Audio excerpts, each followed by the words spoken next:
from what? Let the eagle soar like she's never soared before, from rocky coast to golden shore. Let the mighty eagle soar. Meet John Ashcroft. In 2000, he was running for re-election as senator from Missouri against a man who died the month before the election. The voters preferred the dead guy, so George W. Bush made him his attorney general. He was sworn in on a stack of Bibles, because when you can't beat a dead guy, you need all the help you can get. During the summer before 9/11, Ashcroft told acting FBI Director Thomas Pickard that he didn't want to hear anything more about terrorist threats. Mr. Watson had come to you and said that the CIA was very concerned that there would be an attack. You said that you told the Attorney General this fact repeatedly in these meetings. Is that correct? I told him at least on 2 occasions. And you told the staff, according to this statement, that Mr. Ashcroft told you that he did not want to hear about this anymore. Is that correct? That is correct. His own FBI knew that summer that there were al-Qaeda members in the U.S. and that bin Laden was sending his agents to flight schools around the country. But Ashcroft's Justice Department turned a blind eye and a deaf ear. But after 9/11, John Ashcroft had some brilliant ideas for how to protect America. The USA Patriot Act, adopted by Congress and signed by Bush 6 weeks after the attacks, has changed the way the government does business. The USA Patriot Act allows for searches of medical and financial records, computer and telephone conversations, and even for the books you take out of the library. But most of the people we spoke to say they're willing to give up some liberties to fight terrorism. Maybe that's a good thing. It's definitely sad, but it has to be done. Yes, something needed to be done. These are the good people who make up Peace Fresno, a community group in Fresno, California. Unlike the rest of us, they've received an early lesson in what the Patriot Act is all about. Each week, they meet to discuss matters of peace. They sit around, they share stories, they eat cookies. Some have more than one. This is Aaron Stokes, a member of Peace Fresno. The other members liked him. He had come to the meetings. He went with us. We go out on Friday nights and stand on a very busy corner in Fresno. And he had gone with us. He had handed out flyers. He went with us in June to a WTO protest. Then one day, Aaron didn't show up to the meeting. My friend Dan and I were reading the Sunday newspaper. And when I picked up the paper, in the local section, Aaron's picture caught my eye.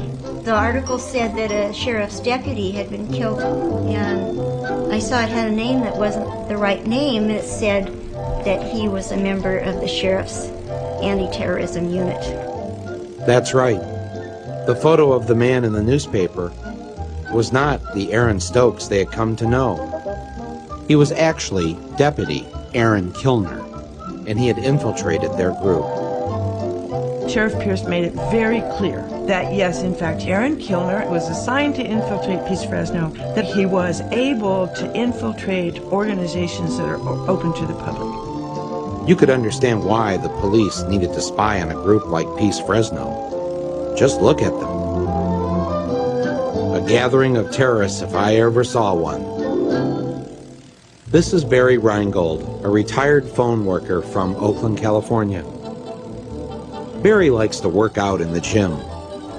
Somewhere between his cardio and his strength training, Barry got political.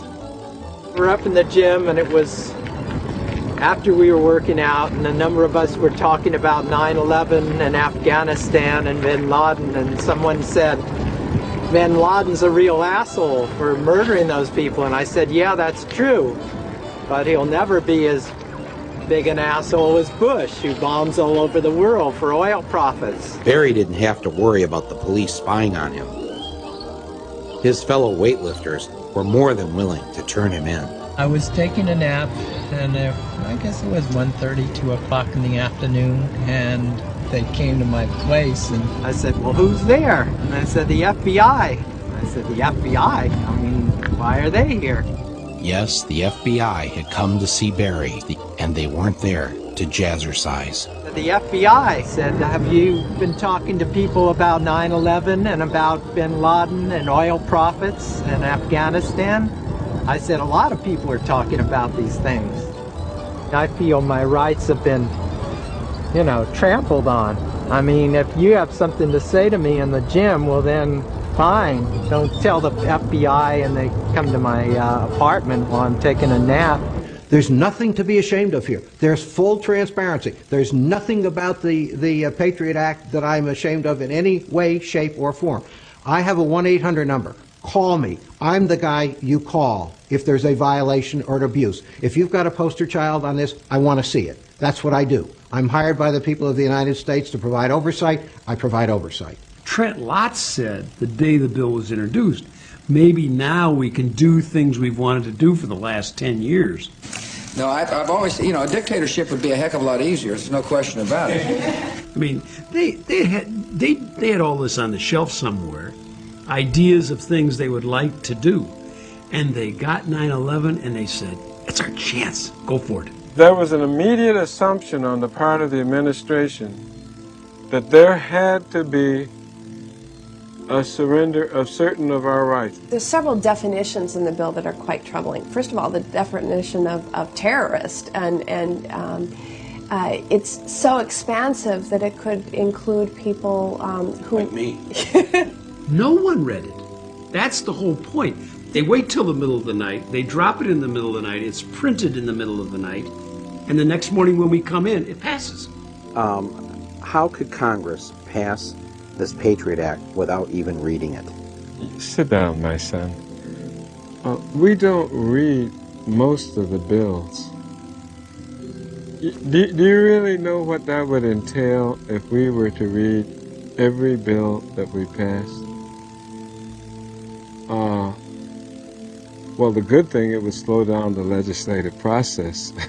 I couldn't believe that virtually no member of Congress had read the Patriot Act before voting on it.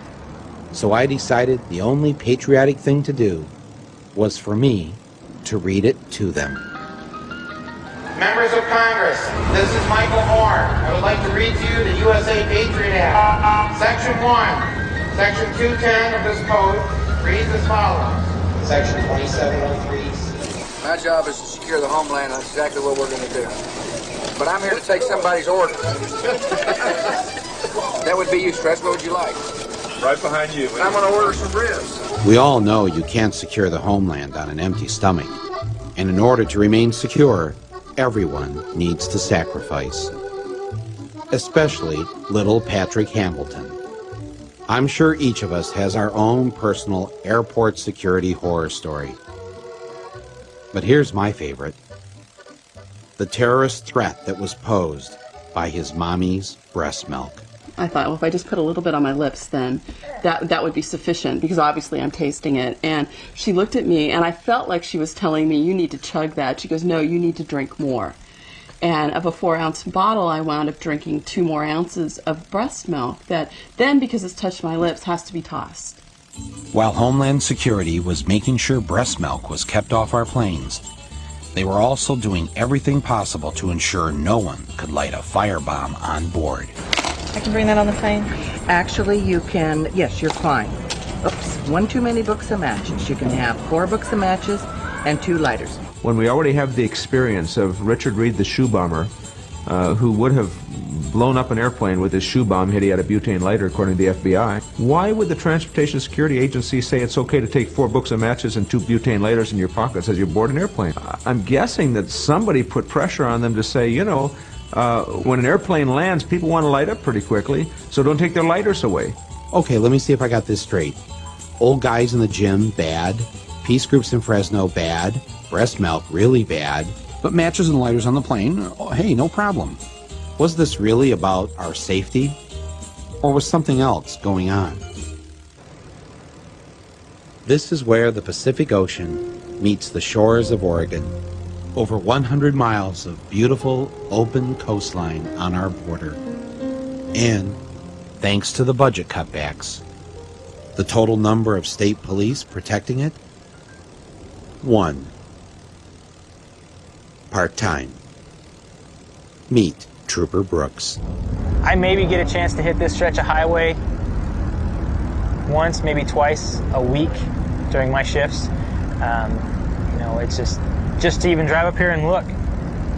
You know, I mean, as far as I know, there's lots of things they could do. I don't even want us to expect because it just makes me ill inside.